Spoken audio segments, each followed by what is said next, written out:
સ્વાગત છે તમારું મિત્રો મારી યુટ્યુબ ચેનલ રસોઈ ઘરમાં। આજે આપણે બનાવીશું મિક્સ વેજ સૂપ। તો ચાલો શરૂ કરીએ આજની આપણી આ રેસીપી। તેના માટે સૌથી પહેલાં આપણે ગેસ પર એક કઢાઈ મૂકીને તેમાં ઉમેરીશું 2 ચમચી ઓઇલ અને તેને ગરમ થવા દેશું। ઓઇલ ગરમ થઈ જાય એટલે તેમાં ઉમેરીશું ઝીણું સમારેલું આદું, લસણ અને તેને મિક્સ કરીને અડધી મિનિટ માટે મીડિયમ ફ્લેમ પર પાકવા દેશું।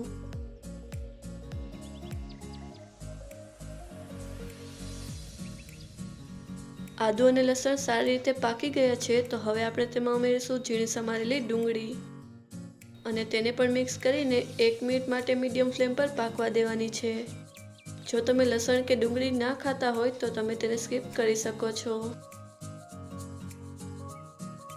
ડુંગળી સારી રીતે પાકી ગઈ છે તો હવે આપણે તેમાં ઉમેરીશું શાકભાજી। તમે તમારી પસંદ મુજબ કોઈ પણ શાકભાજી તેમાં ઉમેરી શકો છો। મેં અહીં લીધેલું છે ઝીણું સમારેલું ગાજર, કોબી, ફ્લાવર અને આ બધી શાકભાજીને સારી રીતે મિક્સ કરી લેશું। ત્યારબાદ તેમાં ઉમેરવાનું છે સ્વાદ અનુસાર મીઠું અને તેને પણ સારી રીતે મિક્સ કરીને 2 મિનિટ માટે મીડિયમ ફ્લેમ પર પાકવા દેશું।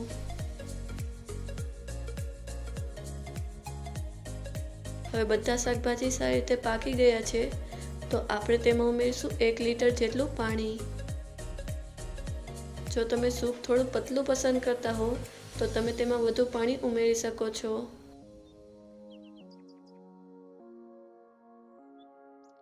હવે આપણે તેને ઢાંકી દઈશું।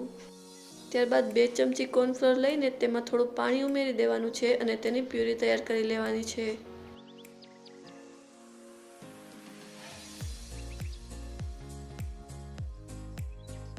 પાણી ઉકળી ગયું છે તો કોર્નફ્લોરની જે પ્યુરી તૈયાર કરેલી છે તેને ઉમેરી દેશું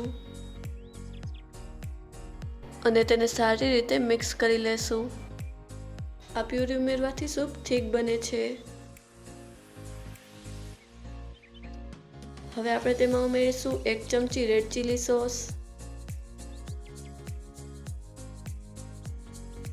1 ચમચી સોયા સોસ, 1 ચમચી ટોમેટો કેચઅપ અને તેને સારી રીતે મિક્સ કરી લેશું। સોસ ઉમેરવાથી સૂપનો સ્વાદ ખૂબ જ સરસ આવે છે। હવે આપણે તેમાં ઉમેરીશું સ્વાદ અનુસાર મીઠું। ધ્યાન રહે કે આપણે મીઠું પહેલાં પણ ઉમેરેલું છે તેથી વધુ મીઠું તેમાં ઉમેરવાનું નથી અને તેને ઢાંકીને 1 મિનિટ માટે મીડિયમ ફ્લેમ પર પાકવા દેશું। 1 મિનિટ થઈ ગઈ છે અને સૂપ સારી રીતે પાકી ગયું છે। સૂપની કન્સિસ્ટન્સી થોડી થીક થઈ ગઈ છે। આપણે આ જ કન્સિસ્ટન્સીનું સૂપ તૈયાર કરવાનું છે। હવે આપણે તેમાં ઉમેરીશું 1 ચમચી કાળા મરીનો પાવડર અને તેને સારી રીતે મિક્સ કરી લેશું। કાળા મરીનો પાવડર ઉમેરવાથી સૂપનો સ્વાદ ખૂબ જ સરસ આવે છે। હવે સૂપ સારી રીતે પાકી ગયું છે તો આપણે ગેસની ફ્લેમને બંધ કરી દઈશું। તૈયાર છે એકદમ સરળ અને ખૂબ જ સ્વાદિષ્ટ મિક્સ વેજ સૂપ। તો તમે પણ આ શિયાળાના દિવસોમાં આ રીતે સૂપ બનાવીને જરૂરથી ટ્રાય કરજો।